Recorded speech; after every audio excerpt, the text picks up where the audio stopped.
Jennifer, congrats. It's been 2.5 years you've been here at Feinstein's54 Below. I know you've had incredible success. I mean, the bookings you guys have gotten have been outstanding, and fans have been talking about it. And now you have your own series here, new musicals at 54. Thank you. Thank you for all of that. I'm glad that you think that. Of course, I'm always a big fan. Thank you. Yeah, the new series we're starting, it's New Musicals at 54, as you said, and it's 10 musicals in concert written by very promising writers who will join us shortly. You can probably see on your screen right now already. You can. It's 10 shows that have been produced either out of town or in workshops, but haven't been produced in New York yet, done with really exciting casts live at 54, so you can see kind of a concert behind-the-scenes presentation of each of them. Okay.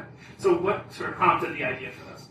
A couple things. First of all, I love new musicals. I love these new musicals. I love these writers. Also, I feel like there's, it's nice to be able to see some of them in a setting where there's a lot to be said for a rehearsal room or a reading situation, but you can have a drink while you watch, and you can see them sung in, with full sound design and with a full band. So it's an opportunity for both fans and industry to get a glimpse of these musicals that's really a little bit more presentational, which I think will hopefully help the show's futures. That was a big part of it. And also, just that, like the kind of thing where I've seen a couple of these musicals in private readings, and they're so great, and you couldn't see them without an invitation yet. You can't see them unless you're industry. So the shows that we've done so far have been a really cool chance for both industry that haven't seen the shows yet, and then fans of these writers to come together and get a demo CD and hear some people sing the songs they've wanted to hear. Because it started in January 26th? Yeah, it started January, the week before that. Okay, and then one through when?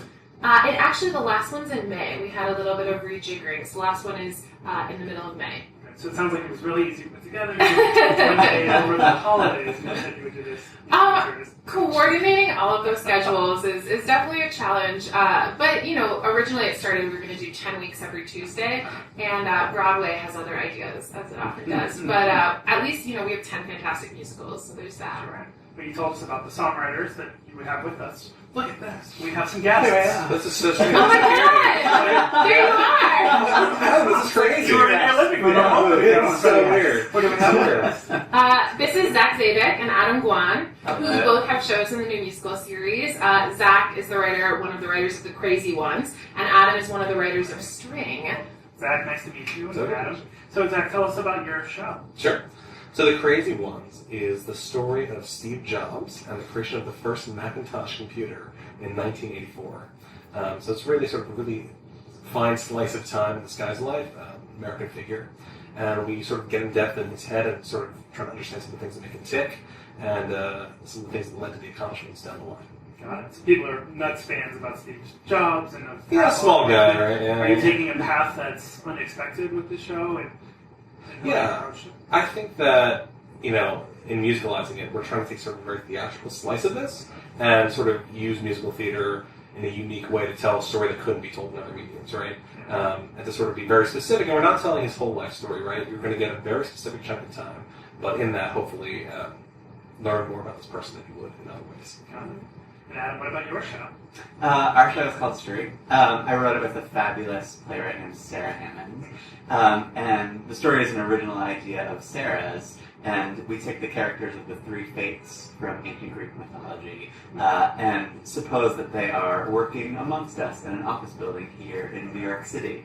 And in case you're not familiar with the mythology, the three fates are three sisters who spin, measure, and cut the strings of all of our lives. And in our show, the fate with the scissors, who's responsible for cutting the string of your life when it's meant to end, falls in love with a mere mortal and decides to make him immortal. And of course, the universe is not exactly happy with that decision, and mayhem ensues. Right. So how did you guys get it to be in this series? I got an email from Jennifer Ashley Tepper. And it's funny because I feel like every now and then I get emails from Jennifer saying, hey, come do a show at 54 Below. And I love doing shows at 54 Below, but concerts can be so overwhelming and time-consuming to put together. And most of the time I say, oh, Jen, I'm so sorry. I'm working on all these shows. I just don't have time to put together a concert. And finally an email came and said, hey, you're working on the show. Let's just do a concert of it at 54 Below. So it was an exciting chance to sort of have the best of both worlds and get to do it at concerts, and also fold it into the musical writing that we're all doing. Sure. And Zach, where are you in like your songwriting process and your creation process, and where does this fit in? I think for fans at home, they see, like, remember, of course, in Smash, there was readings and all these different things, but for sort of the everyday fan, they don't know what goes into a show, right, until they see a fully mounted production. So where does this sort of fit in the genesis of your work? I'm really excited you can Smash talk people about readings. That makes me so happy. Yeah, what is that? What is that? What episode of Smash is that on? My mom was excited I taught her what a dramaturg was, so maybe I think you're totally right about it. There's like a Smash vocab Monopoly game that should come out. Yeah. I feel like every time there's lots of new pages and piles of paper, that's the Smash image. Totally. Oh, we're in Smash right now, we're getting new pages. And someone's angry, like throwing things out the window. That's important. It's important. And tin signs behind you. That's all. Yes. You can always play them behind you. Jordan. This is a very unique opportunity. I will say that. Jen has sort of created something very interesting because I think I'll speak for my show specifically. We've done a lot of sort of developmental work and developmental steps in it, right? So we've been part of the New York Musical Theater Festival and the Musical Theater Factory. We've done sort of, you take steps with a new project. Cole is a songwriter and my collaborator, Alexander Pototsky, did the book. You take steps when you're sort of refining a piece, and it's somewhat very much for the artist involved, right? You're trying to shape and you're trying to learn about the show as you get ready to do it. So, we did a reading, we did a small workshop, we did a bit of a semi-stage lab, right? And all trying to develop and refine the score, refine the story. But this is sort of a very special blend, I think, of that development process. You sort of get a window into that, for sure. But also, it's a taste of the show proper, right? You're going to get a sense of what the show would actually be like in its fully realized form. We're going to have a full band. We're going to have actors at the top of their game truly embodying these characters and doing it not just for our sake developmentally, but for the audience's sake. And I think that's a really sort of important thing. Adam and I have done many musical theater concerts probably in our lives, and there are many, but this is sort of, I would describe it for us at least as a blend between a musical theater concert that you would normally get to see at a place like Feinstein's54 Below, and also a taste of a full musical, which is kind of cool. Well, it's great for the audience, of course. Any concert here is always terrific, and you get to sort of see things not in full form, but you see, snippets or songs, right? But you'll also get stuff back from this. You'll get feedback. What sort of will you do, and how will you run with that from this process? Not to put like total hands on the spot and the audience ability to take notes or anything. But yes, very elaborate surveys. No, I mean, of course, the priority is we want this to be a wonderful show. At the end of the day, that's our number one priority with this. But also, of course, it's a huge developmental step for our musical, going forward. You have to learn something, I think, about a show when you have an audience there that's not industry, that's, real people who are really, coming to see this. Not that the industry aren't real people. They're robots. Yeah, all the industry are robots. they're the Bitmojis? Yeah. Are you a Bitmoji? Bitmojis. Jen's a big Bitmoji. Yeah. Bitmojis. This is brought to you by. But you learn a ton having that experience as a creator, right? And especially the fact that these are going to be, with a band, fully fleshed out. You get to hear sort of the score fully realized in a way that you can't, either in your head or with just a piano or piano and guitar. Very often these developmental readings, these steps, are sort of stripped down from what you ultimately want them to be when they're realized. And this is not that. This is the chance to hear it in that final form, which is kind of cool. Well, for you, Jen, I would say, you're always saying, I wish on social media, like, I wish so-and-so would be cast in things. And so, where do you think having this opportunity to create this series, now that you're sort of being able to curate something in an earlier phase and a fully fleshed out musical, and then comes here, say, in a concert form or what have you, after the fact, right? So what do you sort of want to hope to will come out of this situation? Well, one of the most exciting things about this, which I hoped would happen and kind of has started to, is that just having it as a series, I feel like has had people be interested in it. That maybe we do 16 shows a week here, and they're all exciting in their own ways. But when you really form something that's it's 10 shows and it's part of like this collective, a lot of the people I've been reaching out to, either industry or not industry, have said like, oh, I want to check out those 10 shows, or they know that these kinds of they have a different kind of stamp from 54 Below and from me and from, just this group of writers. So it's been really cool to have the writers check out each other's shows and to have industry people say, oh, I'm going to check out these 4 that are in the series. It's just given them like a different opportunity to kind of stand out from everything else going on in the city, I think. I hope that continues to happen. So that's been really cool about it. And then also it's just, like as a fan of musicals, I get kind of like, oh, like this happened and it was so good and maybe it'll happen in another year and a half, but it's like that, in between thing where I think like it's important to keep the work out there until, you get that next opportunity to do a production. And that's a lot of what I hope that this would be. And the 2 that we've done so far have just been really special in terms of like the buzz in the room. Like after each of them have ended, the audience has all been talking about like the plot and like everyone's been talking about characters, and it just felt like we really did turn it into something that was like a little more than a concert. So that's definitely one of the goals throughout the whole series, is to really give these people a taste of like what the shows are. And I love both your shows so much. Well, I think too, we're having a glimpse of what's next in the industry, right? And there's a lot of talk of that. I mean, I would say now, but I think always of what's next in Broadway, where we see the ups and the downs. Not to put pressure now on you guys, but of what you are creating and the works you already have created and stand out. What do you think of that? What do you think of the evolution of the industry and what you're doing as you're trying to say and do something different and say, I don't want to do what everybody else has done. I want to create something that is my own and I want it to stand in 2016 and beyond. Sure. What a great question. Yeah. That is a great question. I think a series like this sort of points to the fact that each of us, and I think each of the writers in the series and all the writers that are out there doing this new musicals thing, have their own voice and want to find how their voice, fits into this community. And I think that's one of the most exhilarating things about being in musical theater right now, is that there's such a diversity of voices that are happening on all levels, from Broadway all the way on down. And something like this sort of gives you permission to say, this is my voice, I'm part of this community, but we're all different, and like, here's what I do, here's me. And I think a series like this really empowers writers to do that, because we're allowed to be ourselves under this umbrella of, this is an exciting movement that's happening in the musical theater world. So that's something that I really respond to about being a part of this.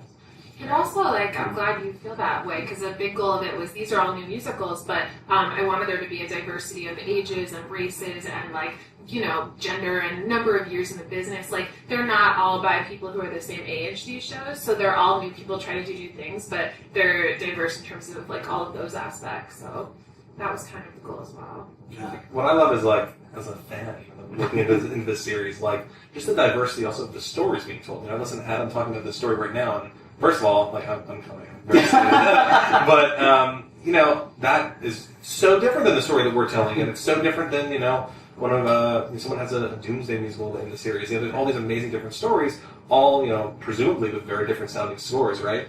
But I think the cool thing, Jen's being humble, but Jen and 54 are really taking sort of an active role in producing these, right? They're not just sort of a venue presenting them and letting us come in, as very often creators have to do, and say, okay, we have to figure out how to sort of mount the show in a space, right? Whether it's a concert or a reading. But 54 has been sort of amazing in sort of being actively producing these shows in the series. And that's sort of a really cool change of pace as a creator. Right. Thank you. We've been trying. Well, and the word creator has come up quite a few times, which I find very interesting. So I'm going to throw this one to you, Adam, because your song, I'll Be Here, is a song that I know very well. It's one that's resonated with me first since Audra had recorded it, I guess, a few years ago now. What's your creation process? The reason I ask is we all so often hear performers on TV and other platforms talk about their creation process, but of course, people like yourself, songwriters and directors and other writers, are more behind the scenes, right? Mm-hmm. To be a creator, right, you're putting out and you're formulating inside yourself something that you want to present to the world, right? And it's a laborious process to get from the inside out into a presentational form that then makes itself here to Feinstein's54 Below and beyond from that. So what's your process like?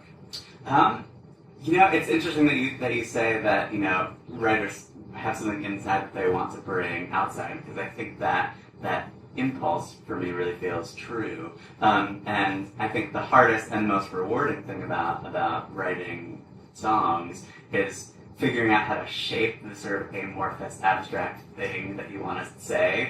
That a lot of times when you are first creating it, you don't quite know what it is.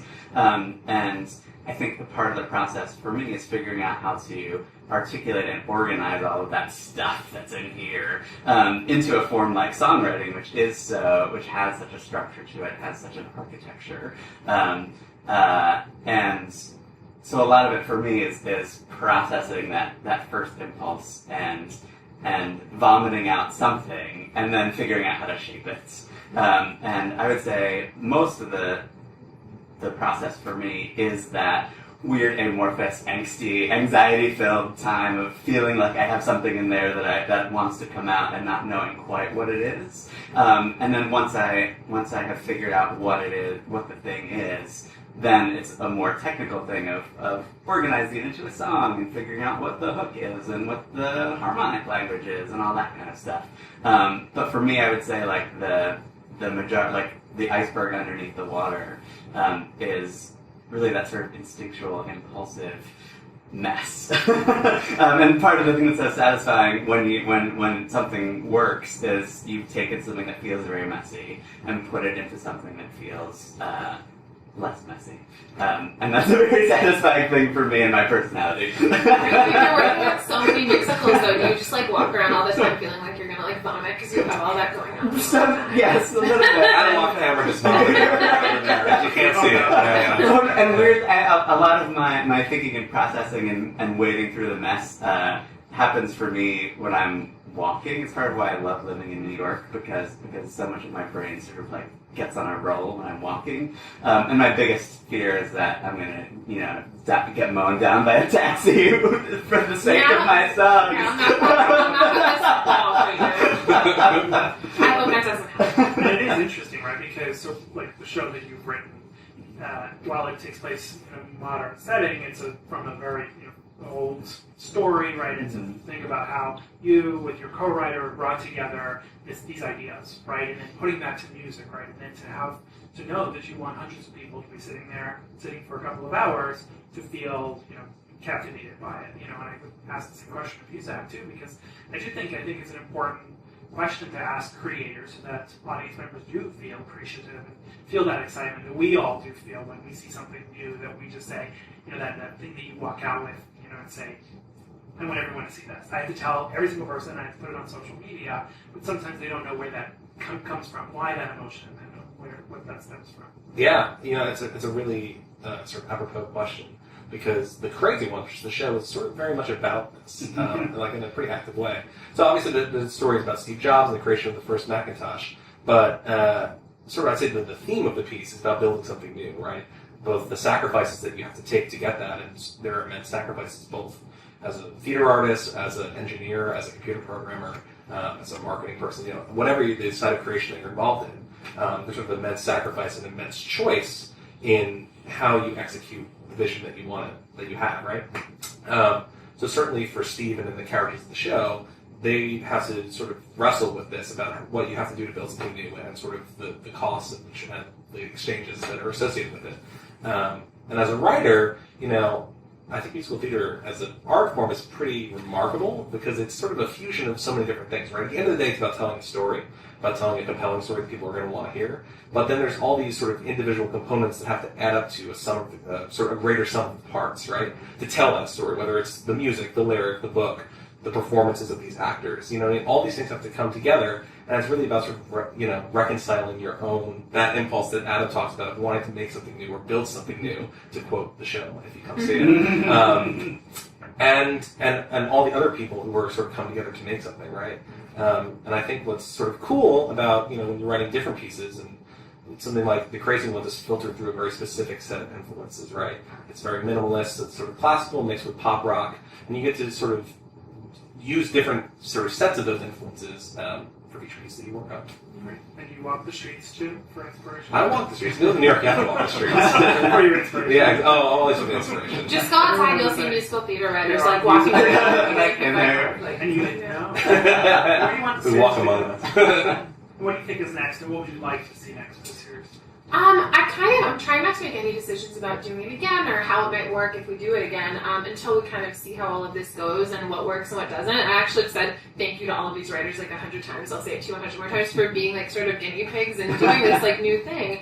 But I really hope it's something we're able to do regularly and that it's something where these, all these shows have existed before. It's not like we're, commissioning shows, but that we're in some way helpful in the process of these shows to get to the next spot. And maybe it's like, oh, I wrote this new song because I was able to figure that out at 54 Below, Feinstein's 54 Below, or, this person came and saw this show that was really helpful to its next step. My real dream is for, these presentations to be helpful both to the writers and to, helpful in that they make people happy to see them as well. That's great. Well, it sounds phenomenal. I'm really excited for both of your shows. The series really is terrific.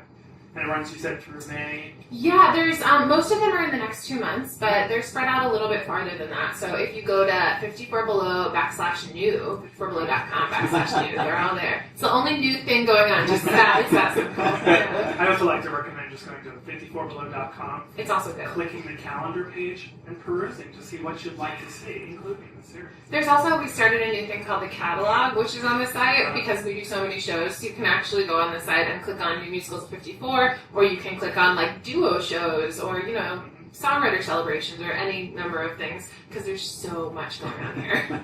Great. Well, thank you very much. You guys are quite an inspiration. Thank you. Really appreciate your time. Absolutely.